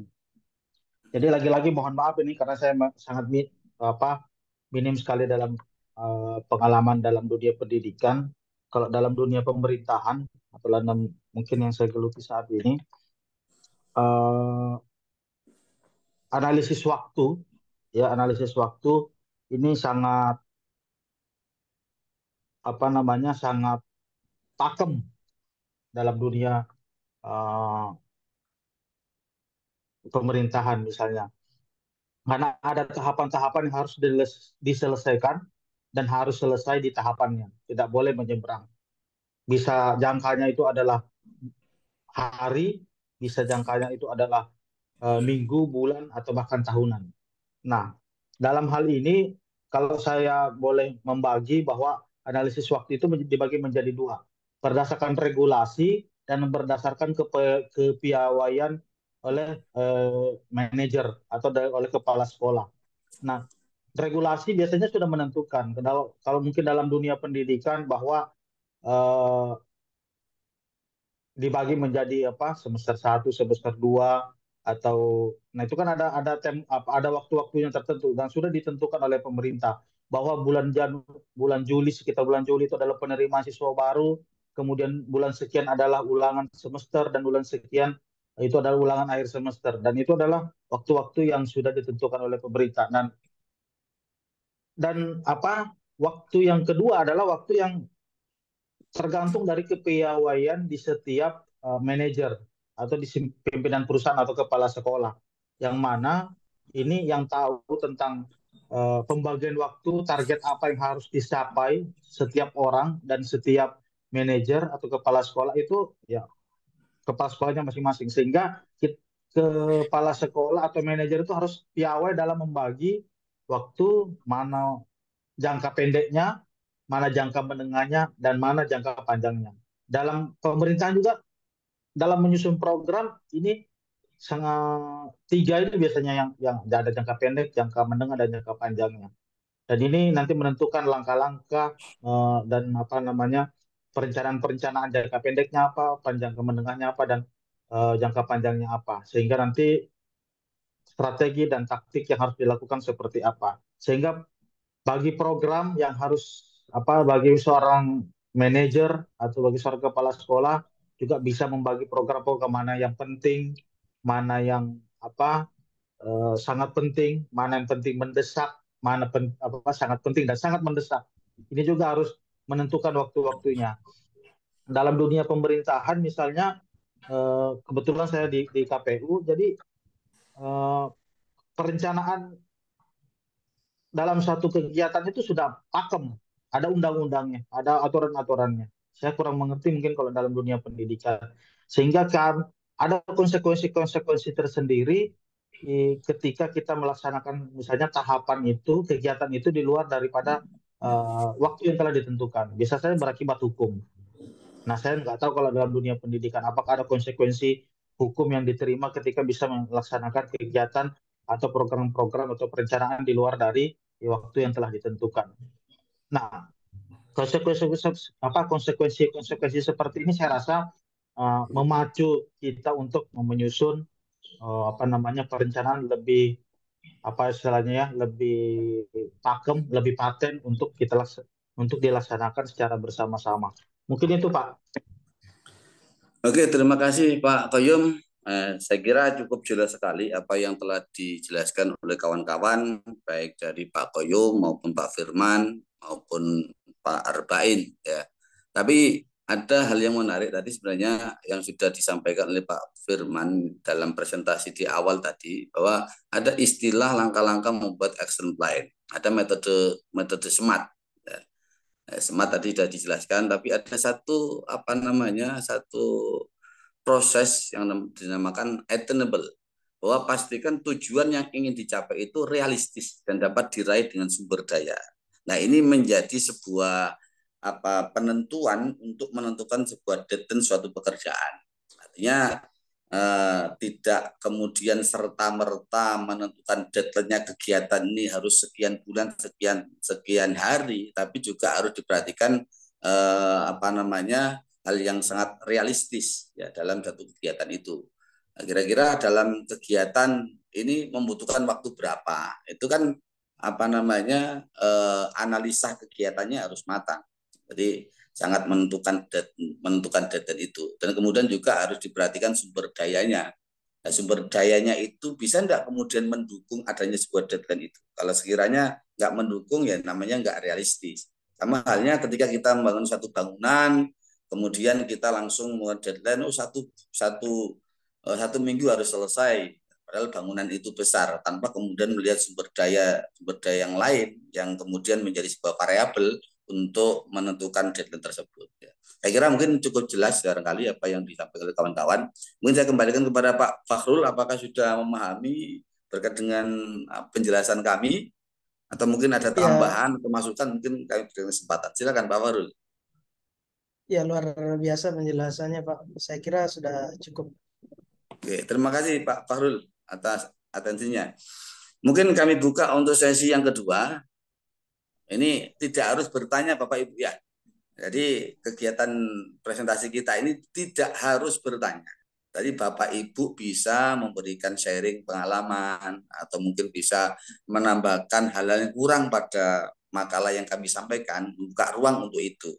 Jadi saling memberikan masukan itu yang diharapkan. Jadi tidak harus bertanya. Saya kira kalau Bapak Ibu membaca secara sekilas, insya Allah sudah memahami semua. Artinya kalau sudah paham ya tahulah sendiri mestinya. Ya, oke. Izin saya Pak. Siapa? Silakan perkenalkan nama. Dari mana? Silakan. MPI 1 Pak. MPI. Materinya sangat sekali. MPI 1 dari Bapak siapa? Pak Irsad. Pak Irsad, silakan Pak Irsad. Nah, ini materinya sangat bagus sekali ya. Saya pertanyaan sederhana aja Pak. Apa hubungannya RPP yang dibuat oleh guru-guru dengan perencanaan ini? Dan bagaimana supaya guru-guru itu bisa mengupdate RPP yang mereka buat? Rata-rata guru-guru itu sebagian besar kan cuma copy paste itu Pak. Ya. Terima kasih. Oke, terima kasih Pak Irsad atas pertanyaan yang sudah disampaikan. Mungkin yang kedua barangkali ada Bapak Ibu sekalian yang ingin bertanya atau sharing, silakan. Oh, Pak Anggi, silakan Pak Anggi. Lama nggak dengar suaranya ini. Silakan Pak Anggi. Ya, assalamualaikum warahmatullahi wabarakatuh. Assalamualaikum warahmatullahi wabarakatuh. Saya memang sangat minim lah dalam masalah ini ya. Jadi saya pengen bertanya gitu. Jadi ini kan ada namanya perencanaan itu kan ada yang berhasil, ada yang tidak berhasil gitu kan. Jadi yang saya tanyakan ini adalah metode apa yang tepat dalam mengevaluasi perencanaan itu, dan sebutkan setiap metode dan metode itu kekurangannya dan kelebihan dari metode tersebut. Nah, jadi metode mengevaluasi semua perencanaan tersebut. Terima kasih Pak. Assalamualaikum warahmatullahi wabarakatuh. Karena saya minim banget yang kayak gini-gini itu. Oke, terima kasih Pak Anggi. Ini kita sama-sama mungkin latar belakangnya berbeda dengan kawan-kawan barangkali. Terus terang dari awal saya sampaikan, ini hal yang menarik bagi kami secara pribadi terkait sama pelajaran manajemen ini. Kan baru pertama kali kami menerima materi ini. Jadi hal yang sangat menarik sekali. Jadi pertama, tadi pertanyaan dari Pak Irsad berkaitan sama apa hubungan RPP dengan rencana suatu kegiatan yang dihubungkan dengan guru-guru yang membuat RPP itu. Yang seringkali guru-guru kalau membuat rencana pembelajaran itu biasanya copy paste itu. Nah, ini kira-kira apa hubungannya seorang guru membuat RPP dengan rencana suatu kegiatan atau action plan? Ya. Mungkin bisa ditanggapi oleh Bapak Ibu sekalian dari Pak Arba'in atau mungkin dari Pak Firman atau dari Pak Qoyum. Silakan untuk menanggapi pertanyaan dari Pak Irsyad. Atau mungkin juga tidak menutup kemungkinan barangkali kawan-kawan selain daripada pemateri ini bisa kemudian memberikan tanggapan juga, kita buka ruang untuk itu. Ya. Halo, silakan Pak. Pak Firman. Ya, sedikit menanggapi Mohon maaf Bapak Ibu, karena supaya di unmute. Oke, silakan Pak Firman. Memang kasus yang disampaikan tadi sering kita temui di beberapa sekolah dan mungkin masih banyak kita temui tentang kendala yang dihadapi oleh guru tentang RPP atau membuat rencana pembelajaran. Dan karena sulitnya menentukan hal tersebut, kadang memang sangat mudah dengan kita mencari contoh, kemudian ada istilah copy paste. Sebenarnya kalau menurut saya sih copy paste tidak bermasalah, asalkan kita paham konteks yang akan kita terapkan.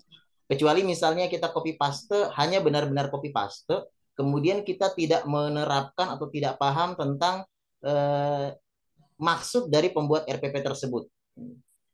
Tapi alangkah baiknya kita mampu untuk menyusun rencana pembelajaran tersebut atau RPP tersebut itu mandiri atau sendiri. Karena dalam tahap penyusunan RPP tersebut ada beberapa hal yang perlu kita pertimbangkan. Yang pertama, kita tentu perlu mengkaji silabus terlebih dahulu. Kita kaji silabus tentang materi yang ingin kita sampaikan, kemudian kita identifikasi materi pembelajaran yang ingin kita sampaikan tersebut. Kita pahami dulu tujuan arah pembelajaran ini seperti apa yang ingin dicapai. Kalau misalnya dulu ada KI, KD, kompetensi dasar, kemudian kompetensi inti. Setelah itu kita jabarkan tujuan pembelajaran dari KD yang ingin kita sampaikan. Dan tujuan pembelajaran yang ingin kita sampaikan, kita bagusnya kita sesuaikan dengan kondisi siswa. Dan juga kondisi yang ada di sekolah kita. Misalnya sarana prasarana apa yang dapat kita gunakan, kemudian siswa tersebut bagaimana kondisinya, apakah kita mampu menguasai siswa tersebut. Kadang-kadang kita sebagai guru lebih paham tentang kondisi siswa tersebut. Misalnya latar belakangnya seperti apa, atau kemudian lingkup sosialnya seperti apa, sehingga metode apa yang tepat untuk kita sampaikan pembelajaran tersebut ke siswa, hanya kita yang tahu. Copy paste sebenarnya tidak masalah, asalkan kita bisa memodifikasi. Sekarang kan ada istilah amati, tiru, dan modifikasi. Bukan hanya kita melihat saja, mengcopy paste plek tanpa kita terapkan, tetapi boleh kita copy paste, tapi kita bisa menyesuaikan dan memodifikasi sesuai dengan kultur atau misalnya kondisi siswa yang ada di sekolah kita, kondisi keadaan sarana prasarana yang ada di sekolah kita, sehingga kita tidak memaksakan sesuai dengan apa yang kita contoh yang ada di internet. Mungkin RPP atau rencana pembelajaran yang ada di internet sekolah unggul, sehingga segala prasarana, kemudian segala media yang diterapkan merupakan media yang memang sudah sangat kompeten. Sedangkan di tempat kita mungkin proyektor saja kita tidak punya, LCD kita tidak punya, mungkin halamannya tidak luas, dan kelasnya sempit. Mungkin untuk menerapkan RPP dengan metode-metode yang ada di situ tidak cocok. Sehingga boleh kita untuk mengcopy paste, tapi paling tidak kita perlu mengembangkan dan mengkaji ulang lagi. Karena selain kita yang mengetahui siswa tersebut, maka siapa lagi? Jadi ketika kita menentukan tujuan pembelajaran dari sebuah RPP, kita perlu juga untuk memahami kondisi dari peserta didik kita maupun sekolah kita, sehingga tujuan yang ingin kita capai kepada siswa kita tidak terlalu tinggi, sehingga tujuan tersebut tidak berhasil kita capai untuk siswa tersebut. Kemudian setelah itu kita kembangkan kegiatan pembelajaran. Sekarang kan banyak metode-metode yang dapat kita terapkan di kelas, kemudian juga banyak juga media-media yang dapat kita terapkan di kelas sehingga pembelajaran bisa lebih menarik. Selanjutnya juga kita juga bisa terapkan dari jenis penilaian yang akan kita lakukan, dan itu semua kan tidak bisa kita terapkan begitu saja ketika kita copy paste. Misalnya di RPP yang kita copy paste, mereka menggunakan media berbasis teknologi, sedangkan kita tidak memiliki teknologi itu. Misalnya mereka menerapkan jenis penilaian dengan menggunakan quizzes atau Google Form, di mana siswa-siswa tersebut sudah mendapatkan bantuan dari pemerintah, karena ada beberapa sekolah yang saya ketahui dapat bantuan Chromebook dari pemerintah, yang dimana Chromebook tersebut di dalamnya sudah terintegrasi dengan media-media pembelajaran yang telah dipersiapkan dan terkoneksi dengan akun Belajar ID milik pemerintah. Jadi kalau misalnya tidak, mungkin kita bisa menyesuaikan dengan kondisi yang ada di sekolah kita. Kemudian selanjutnya juga kita harus menentukan alokasi waktu yang cocok untuk penerapan RPP kita, dan juga tentu yang terakhir sumber belajar. Misalnya di situ kadang-kadang kan di RPP ada tulisannya sumber belajar dari buku ini, buku ini, buku ini, buku ini. Kemudian dari internet, mungkin dari website ini dan lain sebagainya.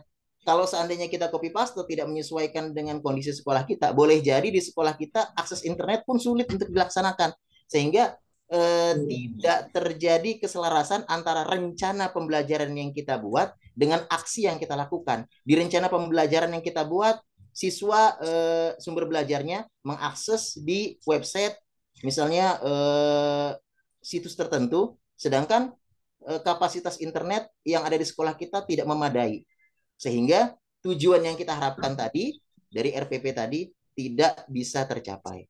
Mungkin itu Pak Rosihan. Oke, ada teman-teman yang bisa menambahkan. Terima kasih Pak Firman atas jawaban yang telah disampaikan. Karena pertanyaannya Pak siapa tadi itu? Pak Irsyad ya. Artinya sebenarnya sudah cukup bisa mewakili dari kawan-kawan, saya kira jawaban dari Pak Firman. Jadi kata kunci dari jawaban Pak Firman adalah bahwa RPP merupakan hal yang menjadi kewajiban seorang guru. Nah, RPP itu kan bagian dari sebuah planning. Ya. Nah, ini tidak bisa dipisahkan. Secara ideal memang seorang guru itu ya tiap tahun, tiap semester yaitu membuat RPP. Idealnya demikian. Namun pada kenyataannya kan memang RPP itu sudah tersebar di mana-mana. Baik seorang guru itu bisa beli di media sosial ya, atau mungkin dari kawan-kawan yang sudah membeli RPP tinggal copy paste saja. Dengan kata kunci, boleh kemudian memakai RPP tersebut asalkan kita memahami RPP tersebut. Itu kata kuncinya. Artinya tidak hanya sekedar mengcopy paste saja, tapi juga seorang guru walaupun dia itu mengcopy mendapatkan dari seseorang, namun harus juga memahami. Itu kata kuncinya demikian barangkali. Ya, karena juga kita mengingat waktu, kita sudah jam 17.31 ya. Barangkali mungkin ini sesi yang terakhir barangkali karena keterbatasan waktu ya. Untuk yang terakhir mungkin barangkali ya, kita akan menanggapi pertanyaan dari Pak Anggi ya. Mungkin langsung kemudian direspon oleh kawan-kawan Pak Arbain ataupun Pak Koyum berkaitan sama Pak Anggi dengan pertanyaan metode apa yang tepat untuk mengevaluasi rencana suatu kegiatan? Metode apa yang secara efektif untuk digunakan mengevaluasi suatu kegiatan? Monggo silakan Pak Arbain ataupun Pak Qayyum, Abdul Qayyum. Silakan Pak Abdul Qayyum. Baik Pak Rosian. Mungkin singkat karena mengingat waktu. Maka jawaban kami adalah kita tadi sudah belajar bersama-sama tentang rencana standing tadi. Rencana standing yang berulang-ulang. Maka itu kita bisa gunakan itu metode itu. Kita evaluasi kekurangan yang telah kita lakukan. Nah, jadi kita metodenya pakai rencana standing itu. Itu jawaban singkat kami. Terima kasih. Oke, mungkin dari Pak siapa selanjutnya Pak Abdul Qayyum barangkali dapat menambahkan supaya lebih lengkap. Ya silakan.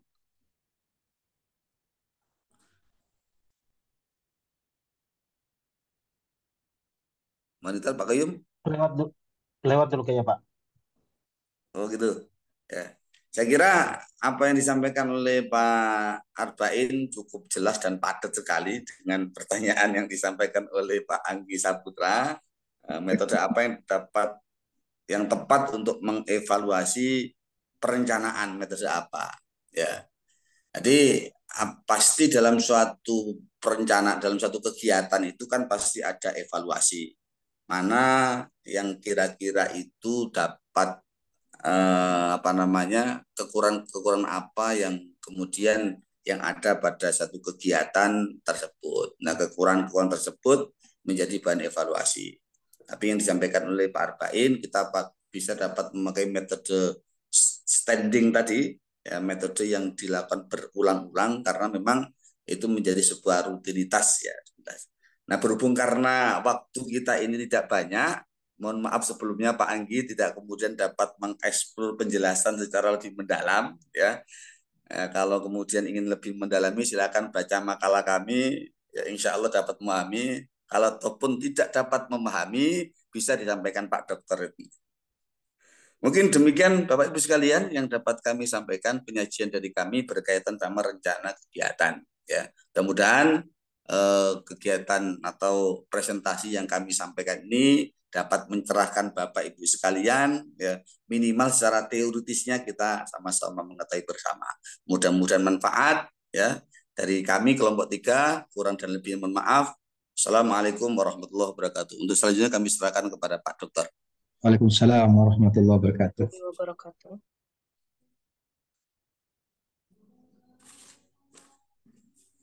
Oke, terima kasih Pak Rosian dan kawan-kawan. Kita berikan aplaus untuk teman-teman semuanya. Oke, baik. Saya kira sudah gamblang sekali disampaikan oleh teman-teman kelompok 3 terkait dengan perencanaan. Kemudian ini bisa kelihatan Bapak Ibu. Oke. Nah, saya ingin hanya beberapa poin yang ingin saya stressing karena kalau saya komentari semuanya mungkin tidak cukup setengah jam. Di dalam proses pelaksanaan organisasi saya kira perencanaan itu menjadi pondasi dasar bagi setiap organisasi ketika akan melakukan penyelenggaraan di organisasinya. Baik itu organisasi yang bergerak di bidang pendidikan, kemudian organisasi di luar bidang pendidikan. Maka perencanaan ini menjadi sebuah keharusan untuk kemudian dibuat sedemikian rupa agar nantinya dalam penyelenggaraan kegiatannya bisa berjalan dengan baik. Nah, di dalam proses pembuatan perencanaan itu tentu ada hal yang harus diperhatikan. Prinsip perencanaan yang harus dipertimbangkan. Yang pertama adalah tentu yang harus diperhatikan di dalam proses perencanaan itu adalah apa yang akan kita lakukan itu sesungguhnya adalah merupakan jabaran dari visi dan misi. Bahwa apa yang kita tuangkan di dalam perencanaan itu sesungguhnya adalah muatan tidak boleh keluar dari muatan visi dan misi. Karena visi dan misi itu menjadi lambang bagi kita untuk kemudian menggapai sebuah tujuan. Maka tatkala visi misi pendidikan kita adalah menjadi lembaga pendidikan terdepan di tahun 2028 misalnya, maka di dalam proses pembuatan perencanaan itu bagaimana mengupayakan agar visi menjadi lembaga pendidikan berkualitas atau profesional di 2028 itu bisa tercapai dalam kurun waktu tertentu. maka apa yang kita lakukan, apa yang kita rencanakan, apa yang kita tuangkan dalam perencanaan itu tidak boleh keluar dari konteks visi dan misi yang sudah dibuat dalam visi dan misi sebuah lembaga atau organisasi yang bersangkutan. Yang kedua, Bapak Ibu, yang perlu diperhatikan prinsip perencanaan itu adalah bagaimana pencapaian perencanaan itu. Berarti ada targeting. Ada target-target yang harus dituangkan di dalam perencanaan itu. Tadi sudah dibahas terkait dengan perencanaan taktisnya, perencanaan operasionalnya, perencanaan strategisnya. Itulah bagian-bagian terpenting dalam perencanaan untuk kemudian mencapai target perencanaan itu.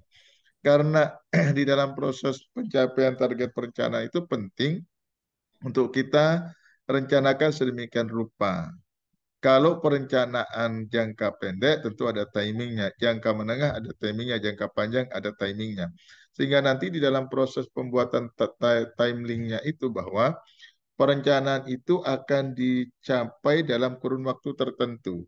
Ketika perencanaan itu sudah ada timeline-nya ternyata tidak dilaksanakan atau tidak berhasil sesuai dengan timingnya, berarti kan ada persoalan di dalam proses perencanaan itu. Maka penting untuk di dalam perencanaan itu harus mencakup terkait dengan target pencapaian perencanaan. Kemudian yang ketiga, Bapak Ibu, yang perlu diperhatikan dalam prinsip perencanaan itu adalah terkait dengan siapa yang akan melakukan. Maka siapa yang akan melakukan tentu harus punya tanggung jawab yang besar. Makanya perlu di dalam proses perencanaan itu ada penanggung jawabnya. Siapa yang akan melakukan apa, itu harus betul-betul jelas di dalam perencanaan. Karena nanti ketika di dalam perencanaan itu tidak tercantum siapa yang bertanggung jawab, siapa yang akan melakukannya, nanti ketika action plan dari perencanaan itu akan saling lempar. Saling saling menyalahkan satu dengan yang lain. Ini bukan tanggung jawab saya, ini bukan tugas saya, dan lain sebagainya. Maka penting untuk kemudian di dalam membuat perencanaan itu mencantumkan siapa yang akan melakukan kegiatan yang akan direncanakan itu. Kemudian yang keempat, Bapak Ibu, yang harus diperhatikan di dalam prinsip perencanaan yang keempat itu adalah lokasi aktivitas. Lokasi aktivitas ini berkaitan dengan tempatnya. Tempat itu berkaitan dengan wilayah atau daerah yang akan dijadikan aktivitas di dalam perencanaan itu. Sehingga ketika memunculkan tempat, menemukan lokasi, nanti akan dapat dievaluasi apakah lokasi-lokasi yang sudah direncanakan itu betul-betul dilaksanakan atau tidak. Kemudian yang kelima, Bapak Ibu, kapan akan dilakukan? Kapan akan dilakukan berarti dimulai dengan kapan sesuatu itu akan dimulai perencanaannya atau sesuatu itu akan dimulai actionnya. Kemudian berapa lama? Berapa lama itu berarti ada terkait dengan jangka waktu yang harus dipikirkan untuk proses penyelesaian perencanaan itu. Saya kira kalau dalam proses perencanaan terutama perencanaan anggaran itu harus jelas timeline-nya. Perencanaan terkait dengan menghasilkan sebuah produk dan jasa itu juga pasti harus betul-betul dimunculkan secara jelas seberapa lama kemudian perencanaan itu akan dilaksanakan. Kemudian juga yang tak kalah pentingnya Bapak Ibu, prinsip yang harus diperhatikan dan dipertimbangkan dalam membuat perencanaan itu adalah sumber daya yang dibutuhkan. Sumber daya yang dibutuhkan itu berkait dengan berapa jumlah orang yang dibutuhkan dalam kegiatan aktivitas implementasi dari perencanaan itu. Sehingga nanti ketika perencanaan itu sudah diimplementasikan di lapangan itu, kekurangan akan sumber daya itu sudah tidak menjadi persoalan besar. Karena kalau dia kemudian tidak direncanakan di awal, nanti dikhawatirkan ketika implementasi perencanaan itu akan kekurangan dari sumber daya itu akan menjadi penghambat yang besar bagi terrealisasinya perencanaan yang sudah dibuat sebelumnya. Nah ini Bapak Ibu terkait dengan prinsip perencanaan yang harus diperhatikan. Kemudian Bapak Ibu,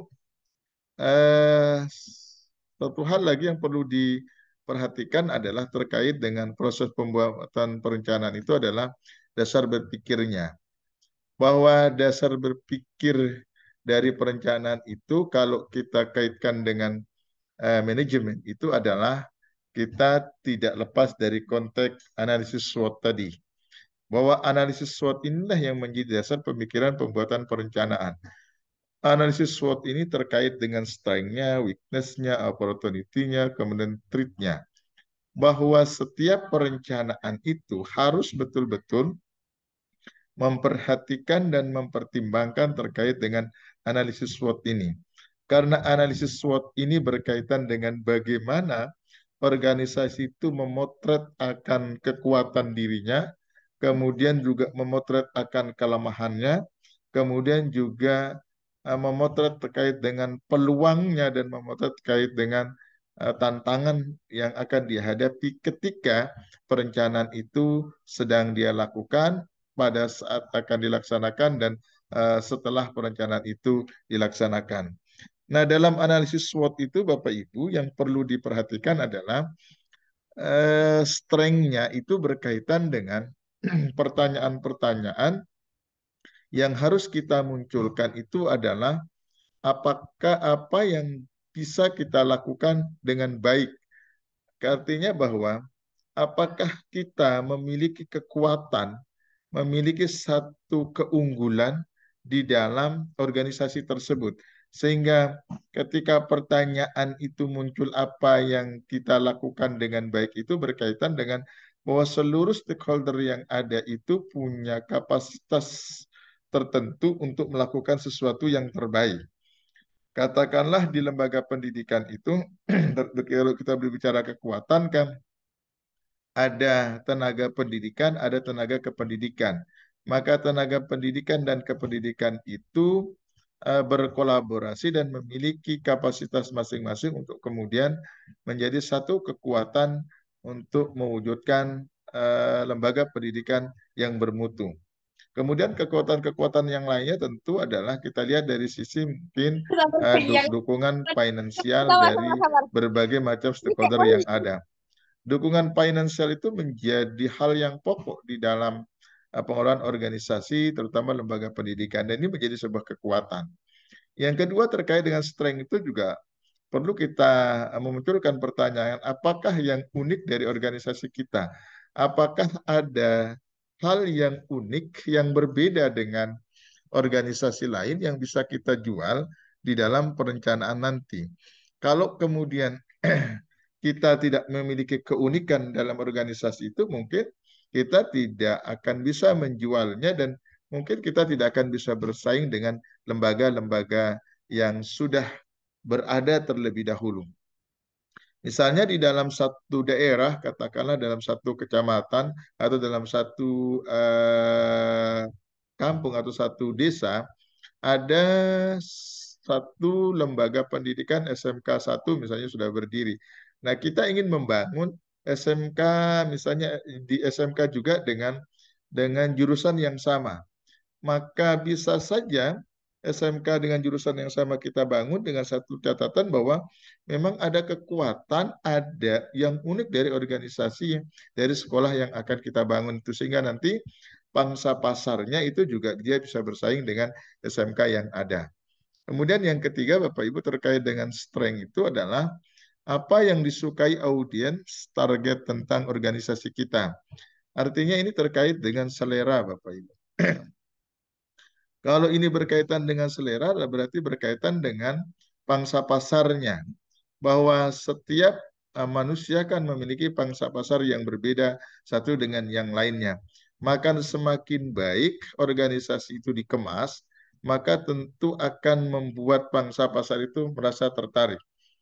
Kalau kita analogikan dengan bagaimana pengelolaan bank misalnya, masing-masing bank itu kan walaupun dia berdekatan itu akan tetap menarik karena bank itu akan menampilkan sesuatu yang memang disukai oleh audien. Misalnya dari sisi pelayanannya. Biasanya kalau kita ke bank itu kita disambut dengan ramah dan tamah. Disambut dengan senyuman, mulai dari kemudian ditegur dan sapa, ditanya apa keperluannya, dan lain sebagainya. walaupun di dalam satu wilayah itu ada dua bank yang berbeda, yang berdekatan, tetapi mereka tidak khawatir dengan jumlah audien yang akan datang kepada mereka. Karena memang ini terkait dengan selera dari pangsa pasar. Semakin baik organisasi itu dikelola, semakin baik organisasi itu dikemas, maka saya kira semua pangsa pasar itu akan berbondong-bondong ke organisasi yang memang sesuai dengan seleranya. Nah, ini Bapak Ibu yang pertama yang perlu diperhatikan dari dasar pemikiran perencanaan itu. Yang kedua adalah weakness-nya, kelemahan. Bahwa kelemahan itu berkaitan dengan yang pertama adalah mungkin Bapak Ibu yang perlu diperhatikan adalah terkait dengan inisiatif mana yang berkinerja ya, yang katakanlah kinerjanya masih dipertanyakan. Misalnya dalam organisasi tersebut tidak semua orang bekerja dengan baik. Tapi ada satu, salah dua, atau salah tiga yang memang memiliki kinerja yang buruk. Dan itu yang menjadi kelemahan kita yang kemudian nanti kita antisipasi dengan berbagai macam cara. Kemudian yang kedua terkait dengan weakness itu adalah apa yang bisa kita perbaiki dari seluruh struktur organisasi yang ada pada lembaga kita itu. Hingga nanti hal-hal yang bisa kita perbaiki itu akan ditambah oleh kekuatan kita atau akan ditambah oleh peluang kita. Jangan sampai kemudian kelemahan itu akan menjadi tantangan terbesar di kemudian hari. Kemudian yang ketiga yang berkaitan dengan weakness, kelemahan itu adalah sumber daya apa yang dapat meningkatkan kinerja organisasi itu. Karena itu di organisasi itu harus betul-betul membuat perencanaan terkait dengan analisis kebutuhan tenaga kerjanya atau tenaga sumber daya manusianya. Mana sumber daya mana yang menjadi prioritas, mana sumber daya yang menjadi skala nomor 2 dan nomor 3. Sehingga nanti kelemahan-kelemahan itu bisa diantisipasi dengan kekuatan dan peluang yang kita miliki. Ini yang kedua Bapak Ibu terkait dengan dasar pemikiran perencanaan terkait dengan analisis SWOT. Kemudian juga perlu kita perhatikan dan pertimbangkan terkait dengan peluang dan ancaman. Peluang dan ancaman ini bisa saja terjadi di setiap organisasi. Kan peluang itu berkaitan dengan kemungkinan kita bisa bersaing dengan lembaga-lembaga yang lain. Ancaman itu juga berkaitan dengan kemungkinan kita tidak mampu bersaing dengan lembaga atau organisasi yang lain. Maka opportunity itu berkaitan dengan sumber daya apa yang dapat kita gunakan untuk memperbaiki kelemahan. Jadi kelemahan itu nanti akan ditopang dengan opportunity. Sementara ancaman itu akan ditopang dengan strength-nya tadi, dengan kekuatan. Jadi masing-masing ini kemudian punya punya hubungan timbal balik. Kemudian yang kedua ya berkaitan dengan peluang. Ini kuncinya itu enggak ada. Mohon Bapak ya, di unmute dulu mic-nya. Tapi nyalakan lagi Pak ya besok Pak ya. Halo. Kita enggak punya. Halo Bapak yang masih merasa belum di unmute. Oke. Yang merasa belum di unmute silakan di unmute mic-nya Bapak Ibu. Kemudian yang kedua terkait dengan opportunity itu adalah apakah ada kesenjangan pasar dalam layanan kita. Ketika kemudian ada kesenjangan pasar itu berarti ada kemungkinan pangsa pasar lain itu akan masuk dalam organisasi kita. Atau sebaliknya, pangsa pasar kita yang sebelumnya itu berbondong ke kita akan akan beralih ke organisasi yang lain. Kemudian apa goal kita tahun ini? Ini penting terkait dengan memikirkan goal kita di dalam setiap jenjang perencanaan itu. Karena goal ini berkaitan dengan pemenuhan kebutuhan akan visi itu, maka penting untuk melahirkan satu goal di setiap jenjang perencanaan itu. Baik jenjang perencanaan jangka pendeknya, jangka menengahnya, maupun jangka panjangnya. Kemudian Bapak Ibu yang keempat adalah threats, yaitu ancaman. Ancaman itu berkaitan dengan perubahan di dalam industri, apa yang perlu kita khawatirkan. Kan sekarang era digitalisasi Bapak Ibu.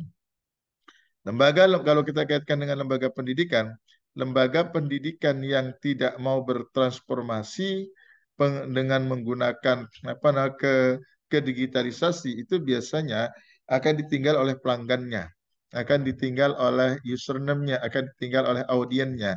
Biasanya audien itu akan mencari lembaga-lembaga pendidikan yang memang bertransformasi ke digitalisasi. Yang kedua adalah apa tren pasar baru yang sedang bermunculan. Biasanya tren-tren baru yang bermunculan itu akan lebih diminati oleh pangsa pasar bila dibandingkan dengan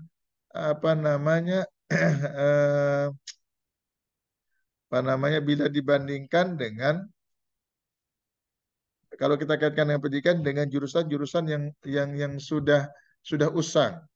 Katakanlah di era digitalisasi ini orang, anak atau masyarakat akan lebih suka memasukkan anak-anaknya ke lembaga-lembaga pendidikan kejuruan yang memang menjanjikan, misalnya akuntansi, kemudian ada TKJ, kemudian ada multimedia, atau sekolah kejuruan kesehatan dan lain sebagainya. Kenapa? Karena menurut mereka bahwa jurusan-jurusan yang saya sebutkan tadi adalah merupakan jurusan-jurusan baru yang sangat menjanjikan untuk pangsa pasar pekerjaan. Anak-anak yang lulusan akuntansi misalnya akan lebih mudah diterima di perusahaan bila anak yang lulusan dari jurusan IPA di SMA atau jurusan IPS di SMA dan seterusnya. Maka tren pasar baru yang sedang bermunculan ini menjadi ancaman besar bagi kita ketika kita tidak mau bertransformasi ke tren baru dari pangsa pasar itu. Kemudian yang ketiga yang berkaitan dengan ancaman itu juga berbicara tentang di bagian mana pesaing mengungguli kita. Masing-masing organisasi itu dan lembaga itu kan punya keunggulan di bidang-bidang tertentu. Maka ketika bidang yang kita garap sama dengan bidang yang digarap oleh pesaing kita, dan kita tidak mau berbenah, tidak mau bertransformasi ke manajemen mutu, maka saya kira ini menjadi ancaman besar di dalam pesaing dari organisasi yang lainnya. Maka dasar pemikiran dari perencanaan analisis SWOT ini harus betul-betul kita perhatikan dan kita pertimbangkan Bapak Ibu, sehingga nantinya dalam perencanaan itu betul-betul kita membuat perencanaan yang ideal, perencanaan yang matang, sehingga nanti perencanaan itu bisa diaplikasikan dengan baik di lapangan. Nah, kemudian proses perencanaan itu bisa kita mulai dari perakiraan sampai pada penetapan dan interpretasi itu nanti bisa dibaca. Kemudian juga ini sifat perencanaan, fungsi perencanaan, kemudian tadi sudah dibahas dengan perencanaan strategi, taktik, dan operasional. Saya kira itu Bapak Ibu komentar dari saya. Mudah-mudahan ada manfaatnya apa yang saya sampaikan. Dan terima kasih atas atensi Bapak Ibu. Sampai di detik ini masih mau bertahan untuk mengikuti perkuliahan online kita, matrikulasi kita.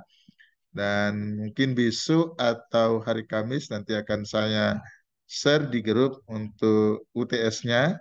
Silakan Bapak Ibu nanti kerjakan di rumah masing-masing. Kemudian nanti hasilnya dikirim ke Mas Surono. Ada Mas Surono di forum ini? Halo Mas Surono, Kosma? Hadir Pak. Ya, jadi tolong nanti dikoordinir ya Mas Surono untuk tugas UTS teman-teman. Nanti saya minta dari sampean saja. Dan juga saya minta nanti dikirimkan file makalahnya. Kemudian juga saya minta dikirimkan rekap absennya dari pertemuan 1 sampai pertemuan ke-8. Untuk pertemuan ke-9 dan seterusnya, nanti saya komunikasikan kembali. Ini tadi sudah saya japri Pak Direktur, tapi belum ada jawaban.